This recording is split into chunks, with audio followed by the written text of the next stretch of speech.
Grace and peace, everybody. We are back. Happy Monday to you all. Hopefully, you're having a beautiful and wonderful Monday.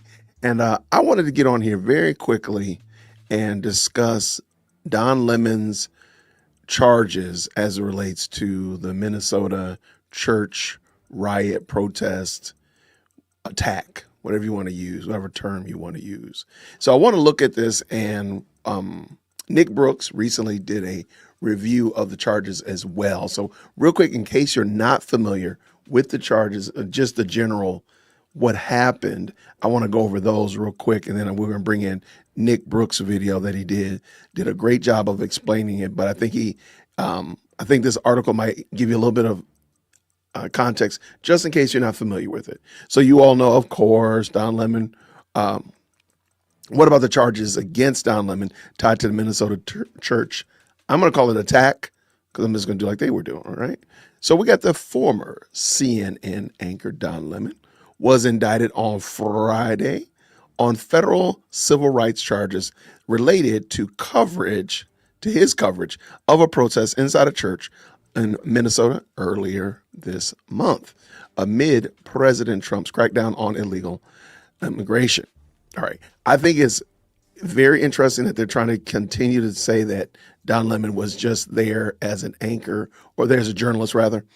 I don't think that that's fair, because I think we all know he wasn't there as a journalist. Let's just tell the truth. Protesters interrupted a service at City's Church in St. Paul, Minnesota on the 18th of January to demonstrate against one of the pastors who reportedly served as an immigration and customs enforcement officer. Okay. All right. So like, what if your pastor is like the chaplain for ICE, or chaplain for your local police force, or chaplain in the army? Can you protest him?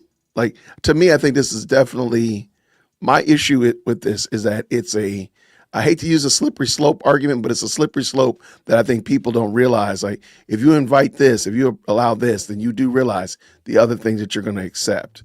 Lemon, I have no idea why this won't go away. Get rid of this thing right here. I don't want this on my screen.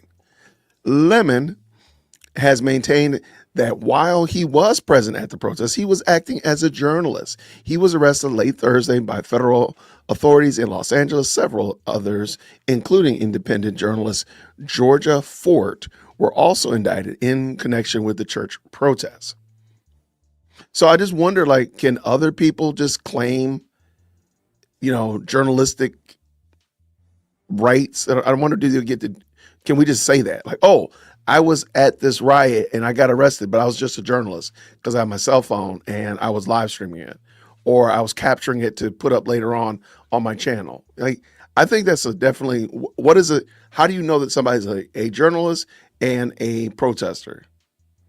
At what point do they make the jump from one to the other, or do they degrade from one to the other? The news comes as the Department of Homeland Security, DHS operations in North Star State, are under scrutiny after immigration enforcement officers, or rather officials, shot and killed two Minnesota residents, Renee Good and Alex Preddy, in separate incidents. Here is what we know about the charges. Lemon is facing a grand jury, indicted Lemon and 8 others, defendants on 2 charges under the Freedom of Access to Clinic Entrances FACE Act, which includes protections for people in places of worship. All right, I think that's like a slam dunk, in my opinion.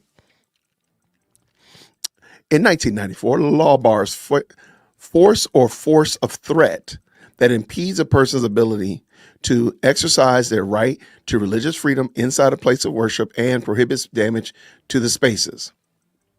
I don't understand why we're having, it seems like it's almost guaranteed. Like, what are we talking about? The Justice Department, DOJ, in this indictment said one church member suffered bodily injury during the protest. Now, actually, I have to admit, this is my first time hearing that. I did not know somebody experienced bodily injury because of the protest. I don't know. I got to hear about that one. I didn't even see that in the end. I don't even think I saw that in the charging documents, in the indictment. I got to find that one. So if somebody runs across that, let me know who got injured. I'm not making fun or light of it, but who got injured for real?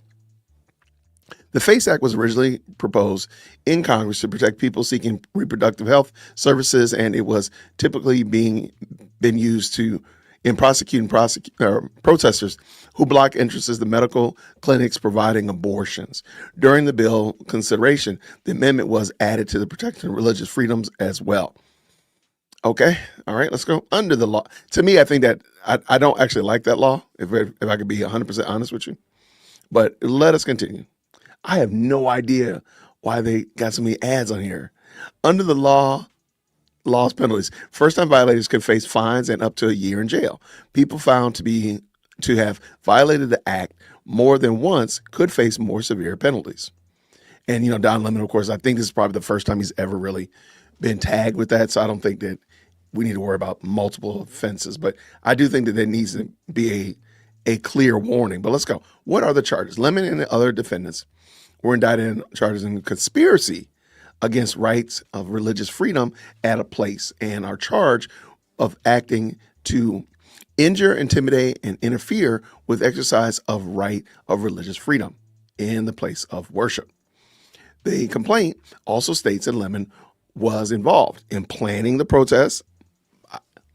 I don't know if there's a lie detected. I don't see a lie detected there. And he withheld details of these plans in his reporting leading up to the demonstration. The DOJ included quotations from former CNN hosts live streaming the event, including him labeling congruence experience to the protests as traumatic and uncomfortable. Lemon and several others are also accused of standing so close to the church's pastor in an attempt to oppress and intimidate him and physically obstruct his freedom of movement, according to the documents. After leaving the church, prosecutors said Lemon confronted some congregants and physically obstructed them from departing. So what comes next? Lemon was released from custody on Friday after being detained and covered the Grammys, blah, blah, blah. Following the court appearance in California, the journalist told reporters he will not be silenced. I have spent my entire life covering the news. I will not stop now, he said. In fact, there is no more important time than right now, this very moment, for a free and independent media that shines a light on the truth and holds those in power accountable. Don Lemon, you are so pompous. Shut your pompous self up, man. You're not doing anything noble, my dude. You're not. The White House has stood behind the charges, posting a picture of Lemon at the protest with the caption, "When life gives you lemons," and the chain emoji in the post in the social media platform of X. Following the detainment, his lawyer, Abel Lowell, said Lemon will challenge the charges vigorously and thoroughly in court. Of course, because you're getting paid mad bucks to do this. I guarantee you, if Abe Lowell wasn't getting paid to do this, he'd be like, look, Don Lemon is seeking a plea deal, but you're getting paid for it. So of course, I'm sorry. I think the biggest winners of this whole thing are the lawyers. The First Amendment exists to protect journalists whose role it is to shine a light on the truth and hold those in power accountable. Reaction. Lemon has received support from prominent Democrats. Shocking. Call me just completely amazed by that, including former Vice President Kamala Harris and House Majority Leader Hakeem Jeffries. Surprise. Oh my gosh. Harris, who lost in 2024, thankfully, president election to Trump, blasted Trump's administration in the wake of this arrest. Today, Donald Trump and his administration are once again trampling on our rights and our freedoms. Harris wrote in her statement on X, journalists, I'm wondering why she's not writing on Blue Sky. Never mind. Sorry. Journalists Don Lemon and Georgia Fort were fulfilling their duty as to the American people to report and inform, and they have been arrested for it.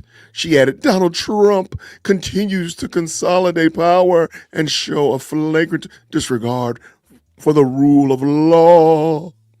This arrest is another affront to our rights and freedoms and should alarm and enrage us all. Jeffries echoed her concerns, of course he did, adding that Lemon's urgent work is protected by the First Amendment, and there was zero basis to arrest him. Oh my gosh, I didn't even get this far. Representative Jasmine Crockett condemned the arrest, tying it to Good and Petrie's deaths. She wrote online, exercising your First Amendment constitutional protected rights gets you locked up. Exercising your second gets you deleted. And actual murder, well informed, well in uniform, gets you nothing. What? This is not normal nor okay, the lawmaker added. Jasmine Crockett, shut up. I'm sorry. Anyway, that's just to bring you up to speed. So let's go ahead and tap in our good friend of the channel, Mr. Nick Brooks. He did a breakdown of this, and I thought it was really informative. And wherever it lands with the case, I do think that this will be very helpful for everybody. So let's bring Nick in. Nick, how you doing, brother? Grace and peace to you, man. Good to see you, man. Nick, what you got, brother? Tell us what you got today. I'm Nick Brooks, a California I know attorney, that. and today we're breaking down why the federal government hit Don Lemon with conspiracy to violate civil rights and a federal charge for interfering with the church service. I possess a copy of the actual indictment and have analyzed it, and we'll see whether these charges match what it really alleges or turn a trespass level protest into a civil rights showpiece. Prosecutors say Don Lemon joined an anti-ICE action called Operation Pull-Up, went into City's Church in St. Paul, Minnesota during Sunday worship with 20 to 40 others and helped turn the service into what they call a takeover style attack that ended the service and frightened families. Count 1 is called Conspiracy Against Rights, a federal civil rights law. Prosecutors must prove Lemon agreed with others to target the pastor and congregants and took steps to intimidate them out of exercising their right to worship. Count 2 is a federal law protecting access to churches and clinics. There, the prosecutors must show that Lemon and others used force, threats, or physically blocking people's movement to intentionally interfere with the service, and that the government can prove at least one congregant suffered bodily injury, as the indictment alleges. Minnesota could also bring its own trespass or worship interference case based on the same conduct. State and federal governments are separate sovereigns, but so far it's only the federal government that has chosen to prosecute him. The indictment puts Lemon at a pre-operation briefing in a Cubs food parking lot, thanking organizer Nakima Levy Armstrong, live streaming about a resistance operation against immigration policy, reminding people not to reveal the target, stepping off mic to keep details off air, and then heading to the church with the group. During the sermon, Armstrong alleged I just got to stop for a second. That actually happened. I'm really wondering how they're going to try to phase that and try to reimagine that to cause us to believe that we didn't see that. We watched that. We watched Don Lemon because it was snowing. We watched Don Lemon out there, and I'd even joked about it being in a Cub Foods parking lot. Like, I don't understand how they're going to try to figure this, weasel their way out of this. And if they do, what is going to be the effect on churches moving forward? If they let these people off with nothing but a hand slap, no real consequences, what happens next? What will be the next event that happens? And how far until they say, well, this action that I did was just a protest? Yeah, I came in there and hit somebody in the head with a baseball bat, but I was just protesting. Like, at what point do they? I don't know. To me, I think this is a very serious situation, not just because I'm a churchman, not just because I believe that church is important, but because I see this as being very problematic in the long goal. So if Don Lemon and those clowns don't get jail time and some serious major consequences, I'm not going to be surprised what happens next. And the bad thing is when a church defends itself or when a church exercises its right as an entity to defend and protect itself, then it's going to be a problem on the church, not on the people that are protesting. And they're not going to look back and say, oh yeah, back in 2026, we did let Don Lemon get away with this. I hate that because I think that's where we're going to end up going. allegedly stands up, accuses the church of harboring an ICE director, and whistles and chants erupt.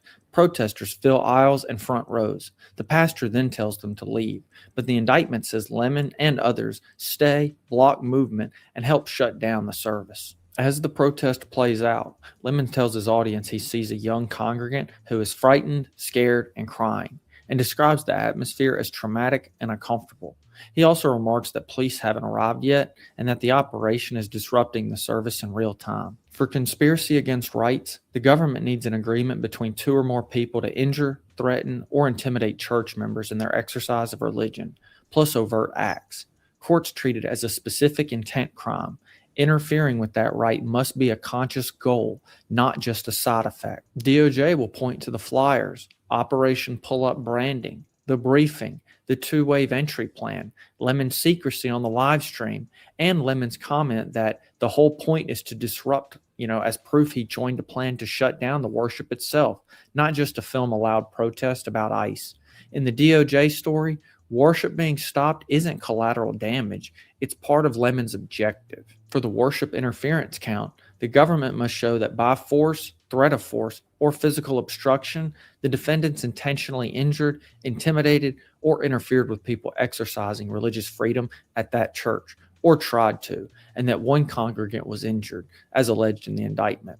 Again, intent to interfere with worship matters. According to the indictment, Lemon and others filled the main aisle and front rows, contributed to a menacing atmosphere, surrounded the pastor and obstructed his movement, ignored his order to leave, blocked stairs to the child care area, and later stationed himself at the main door, physically obstructing people exiting while challenging them about immigration policy. Lemon will argue that much of this is news gathering, such as being at a newsworthy protest, live streaming in real time, delaying the target reveal, and asking the pastor questions. I do wonder what would have happened if somebody there, because I'm just really surprised that everybody's looking over the fact that they blocked access to the children's area. Like, that's crazy work. You drop your kids off at Sunday school, you drop your kids off at Miss Bumblebee's Sunday school class, and you're not able to go back and get them when there's rioters and chaos and whistleblowing and chanting going on, and you just want to go get your little Tommy or little Sally. And I just wonder what would have happened if hands had gotten thrown. I mean, thankfully they didn't, but what would have happened? And I wonder who would have been at fault if they had done that and one of those protesters met a serious demise, got very injured. Like, this is crazy work. And the fact that people are just kind of keying this away, I'm sorry, man, this is crazy work. And I hate to say it. If they don't do something about this, it will happen again. And it's not going to be the same result. It's not going to be the same result. I can guarantee you it's going to go real left, real quick. And now they're going to be like, well, how did we get here? Now we're deleting journalists and deleting protesters, executing protesters. I hate it because this is very bad. Okay, let's finish up. Lemon's key point is that his specific intent was to cover and amplify a protest about federal policy, not to deprive anyone of the right to worship. That intent element is not nothing, it's something, even with his own quotes, proving beyond a reasonable doubt that Lemon's purpose was to attack worship rather than protest ICE in a reckless way is the government's most difficult job. The "but I'm a journalist" defense only goes so far. The same indictment has Lemon thanking the organizer, agreeing to meet her at the action, helping keep plans quiet, saying the trauma and disruption are the purpose, and staying after the pastor tells him to leave, and blocking a main exit. A jury could see that as evidence he wanted the service shut down, not merely documented. However, notice what's missing from the charging decision. No simple trespass case. Minnesota already criminalizes interfering with religious observance and physically obstructing access to a religious establishment. Refusing to leave when the pastor revokes consent, blocking aisles and stairs, and disrupting a service are textbook state-level worship interference or trespass behavior. That's where proportionality bites. Even if you think Lemon behaved badly and leaned too hard on the "I'm a journalist" defense, the normal response is state court. Trespass, disturbing worship, maybe a short local sentence or fine. Instead, DOJ reached for a Reconstruction-era conspiracy statute and a federal worship interference law with felony-level exposure and higher intent requirements. So one has to ask. I'm going to get in trouble for this, but I don't like the fact that we have so many laws that kind of overlap one another and they're clearly being used by one people group against another people group. To me, I think that is problematic. I'm sorry. Even the FACE Act, I don't know about that one. And the KKK Act, again, I think we have a lot of laws that are just kind of overlaps and they're just adding new context to them when we already had trespassing. You could have already hit them with that.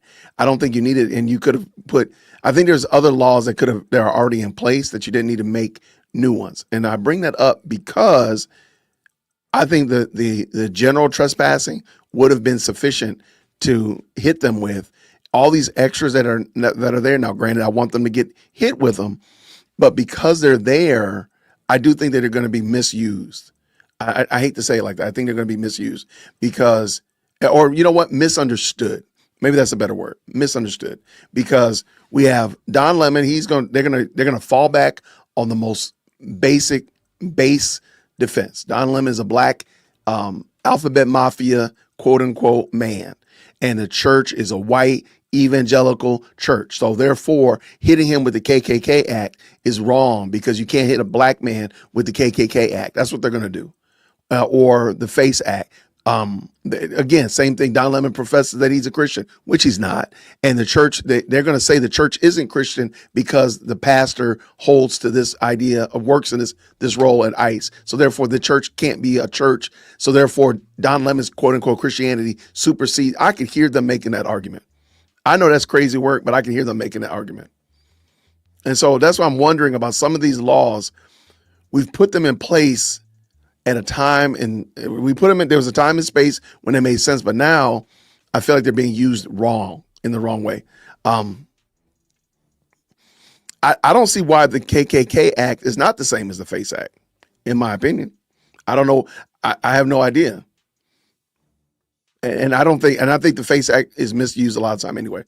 But yeah, so I'm gonna let Nick finish this up, but let's go. Are we punishing the physical conduct or the message and who is speaking?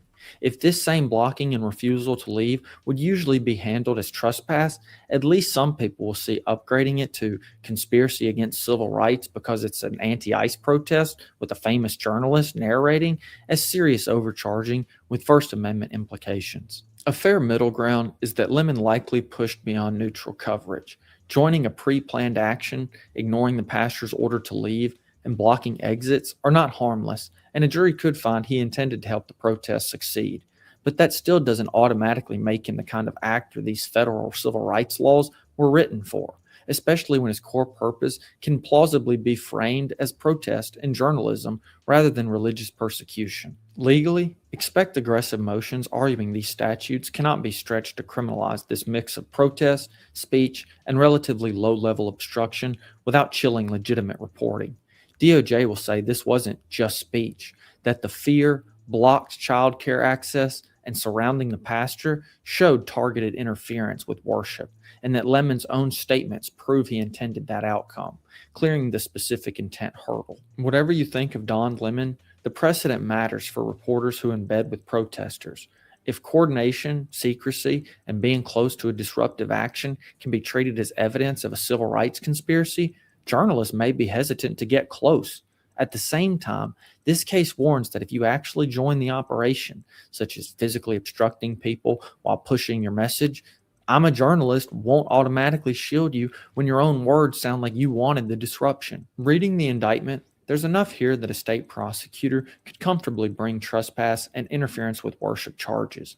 But using federal conspiracy and worship interference laws designed for serious campaigns against civil rights on this protest plus trespass fact pattern looks like a charging decision that overshoots the underlying misconduct and risks chilling legitimate, if imperfect, journalism, especially when those laws require specific intent to attack the right to worship, not just to stage a provocative protest. If you found this video helpful, please hit like so more people see it. Before you go, tell me in the comments, is Don Lemon a journalist who went too far and deserves only trespass-type charges, or do these facts and his own words justify full-blown federal civil rights counts? If someone you know follows Don Lemon or covers protests, send this video to them so they can see where the legal line really is. And if you want more breakdowns like this from a California attorney, subscribe and turn on notifications so that you don't miss the next episode. Thank you very much. Shout out to Nick Brooks. All right. So I left the link down in the description for this, as well as the article from The Hill. And I'd love to hear what y'all think about it. Somebody said this, and I really think this is where I'm landing. There was a great comment in here. I pulled it up on the screen a moment ago. There we go. First rule of journalism: don't insert yourselves into the news story. That's exactly what Don did. Now, I'm not saying he needs to go to jail because he inserted himself into the story, but I think he was a part of the story. He wasn't there just as a journalist. He wasn't there just to observe. He was there as he was creating the story and being a part of the story, the planning even. So I do wonder if I know somebody said he probably would have got off. Somebody said he probably would have got off on there you go. He probably get off on the basic trespass. I understand. My problem is I'm a little worried about those. I feel like the charges might be too much and trespass might be too little, if that makes sense. But my problem, even more than that, is something must be done because otherwise somebody else is going to do this tomorrow or next Sunday or the following Sunday or something. It's going to become another event where, and then somebody's going to just claim that they're a journalist. Like, what's the standard for being a journalist? I have my camera. I'm talking to my live stream. I'm hitting somebody in the head at the church picnic. Oh, Jason's no, I'm just a journalist. I'm just here to journalize. I'm just here to shine the truth, hold people accountable. Like, at what point? I'm trying to be stupid and crazy, but y'all know I'm not crazy. Like, at what point do they actually say, yeah, you might be going too far? I wonder, because I really don't see there being a reason to not go further if Don Lemon gets away. Maybe that's the way I'm going to say it. If they don't hold them accountable, what would stop somebody from doing more next time? Really blocking the doors, chaining the doors. Like, what would stop them? You didn't hold them accountable when it was something as minuscule as just coming up in the church chanting and blowing whistles. So now they're doing this. And again, I don't want anybody to do that, but what would stop them? All right, good people. Thank y'all so much. Again, this was just a very quick, yes, I'm a journalist. Sorry, but about your church. Right. That doesn't make sense. And at what point does the rights of the protesters, allegedly, the rights of the journalists, allegedly, supersede the rights of the people who had church to worship? Like, maybe we need to have a right. Go back to civics. Like, you have all these rights as a human, all these rights as an American, right? But your rights can't bump against my rights. It's really that simple. You have the right to say whatever you want to say in your house. You put your mic on mute and you just say what you want to say. You get it off your chest. There you go. And now, guess what? I didn't violate anybody's rights. Like, it really is that simple. And I'm not trying to make it too juvenile, but my goodness, in the morning, like, at what point are we going to go back and say, hey, you do have rights, but they cannot run afoul of somebody else's rights? That's really it. And again, you don't have the right just to say whatever and not get consequences for the things that you say or the things that you do. Or just because you claim to be a journalist, which again, I just want to go back and like, how are we defining journalists? Because I mean, Candace Owens says she's a journalist. She goes as far as say she's an investigative journalist. What's the standard? I don't know, man, y'all. Yeah, that's a great point. Journalists report, not judge. Lemon was a protester inside the church. He was judging. He was bringing judgment. Condemnation, even, if he goes far. Unhinged YouTubers claiming that they are just trying to share the news. Right. Like, I run up in your church. I mean, IRL streamers do it all the time. Like, oh, I'm just streaming. I'm just here to, we got, what is it? They're auditors where they just like, they go in public places and record to make people uncomfortable. And they're like, oh, I got the right to record in public or whatever like that. Like, at what point does that stop? Because you do realize a church is a private property. People just seem to, I heard very few people mention that a church is private property, just like your Kohl's or your Cup Foods or wherever. Like, they're private property. They can say, at AutoZone, we want you trespass. We don't want you to come back here anymore. I can't say, well, it's private property. I should be able to come back in there. If they say they don't want me there, or public property, I got to leave. That's what trespassing is. I'm surprised nobody's even mentioning that. Like, they trespass. Church is private property. And people don't want to, and people want to pretend like, oh, I don't know. But no, church is private property. And they have the right to say they don't want you there for what you're doing. And unlike the person I was talking to the other day saying that churches won't welcome people. No, if you're coming in there being disruptive, no, they have the right to tell you to leave. Or not, or you're making people uncomfortable because of what you're doing. You're sitting there clipping your toenails in the pew. Well, they might say, ma'am, sir, you can't do that here. You don't have the right to sit here and whip out your little piggies and start trimming your toenails. That's just silly. Just because you say it's public, but it's not, it's private. Okay. I just want to say that. Thank y'all so much, everybody. I really appreciate you. I will not be doing a Candace stream this evening. Tonight's the last night of the school play. I'm so happy to be done with that thing. And it's late, so I'm not going to do a Candace stream. So we will, I'm pretty sure y'all are all heartbroken. I see y'all all in the chat, just like weeping and wailing. I know. Hold yourselves together. Pull yourselves together. I don't know why I thought about that, but I was like, that would be so out of pocket for somebody to do that.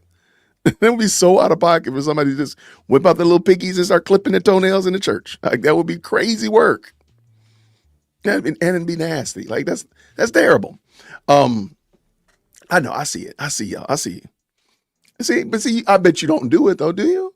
You don't do that, right? You don't clip your little toenails up at the church. You don't clip them at work. Pull up, hey Bob, I know you want that TPS report, but let me finish clipping my toenails. No. So tonight I'm gonna skip Candace tonight. I'm gonna skip it tonight. I got a bad feeling I'm not gonna skip much. I got a feeling it's not gonna be worth anything. We'll be back on tomorrow, Tuesday, Lord willing. We'll do it again. I know we like talking about it, and that's fine. Today I'm just gonna go hang out with Chief Executive Second Born at the school play. I don't want to worry about that. I actually haven't seen any comments about it. I'm sure you've seen Candy's posts about Erica. Nah. I don't, you know what? I'm gonna let you know what today's gonna be a candy free day. Oh, by the way, y'all, thank you so much to everybody who tapped in to Saturday's show where we were just doing body cam. Thank y'all very much. That video did very well. Lots of engagement. Lots of people were watching. I love it. I have a body cam video that I am pretty sure I found one today that blew my mind. I have a video, a sovereign citizen video that I'm pretty sure you could get blackout bingo with this one video. This video is so crazy. It's crazy. I'm almost, you know what? We will definitely, if I come home early tonight, we might play tonight. Y'all, that video is so crazy. He literally, it's almost like he was reading my bingo board and just using every term in there. Every last term I had on my bingo card, he was saying. It was crazy. So anyway, I'll tell you right now, we, in celebration of having a great show on Saturday Night Live, we're going to do that one. Maybe we'll do that one tomorrow. But I promise you, you are not prepared for how many bingos you're going to probably get. It's going to probably be the blackout bingo game. Literally one video. I wish I was joking. One video is going to be like, wow, I didn't know I could get this many bingos. I thought Jason was cheating. I'm telling you, this thing is crazy work. Anyway, so I want to say thank y'all for that. Really do appreciate everybody tapping in. I know we like talking about Candy and dunking on Candace, but you know, I do hear you all. I do get the text messages and the emails and the such and DMs. Like, you know, we're going to move on. We're not going to stay on Candace all the time. Because I mean, really at the end of the day, it's like a dead squirrel on the side of the road. It's only interesting for a while. It's only flipping or flopping around for a while. And now it's just whatever. It's just not worth it. So we will be pivoting a little bit. We'll be introducing more concepts and such like that. Not everything will be around Candace. So I'm just going to let you know that ahead of time. But I do want to say thank you so much. Thank y'all so much for letting me know y'all like the body cam bingo. We'll let you know, since this is the beginning of the month, I have a lot of guests that are coming on. I'm planning. Matter of fact, that's how we're going to get off of some of this candy train. I got a lot of guests who are going to be coming onto the channel and such like that. So hopefully you all will find some encouragement with them.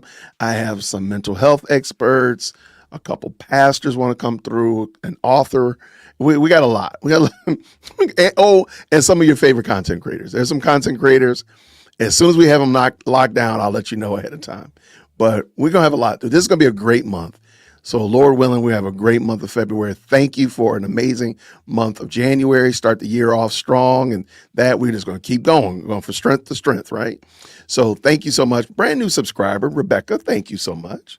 New subscriber here. Well, glad to have you. Welcome. Candy detox is nice. we're gonna be detoxing from candy. All right. Your dentist will appreciate me. He's like, hey, thank you, Jason, for keeping these people off the candy. So I really want y'all to watch this buddy. This thing is so crazy. Okay, now you know what? I'm gonna let that be the enthusiasm. There we go. I'm gonna let that be the enthusiasm. If I can get home from the play tonight, I don't want to do it at like 10:30 at night because I think the play is done at like 9. If I can, otherwise we might do it tomorrow during the day and then like build. Maybe we'll do. That's what we'll do. We'll do it tomorrow during the day. Let me double check because I think I got to pick up Chief Executive second born. I got to pick her up because she ain't got no car.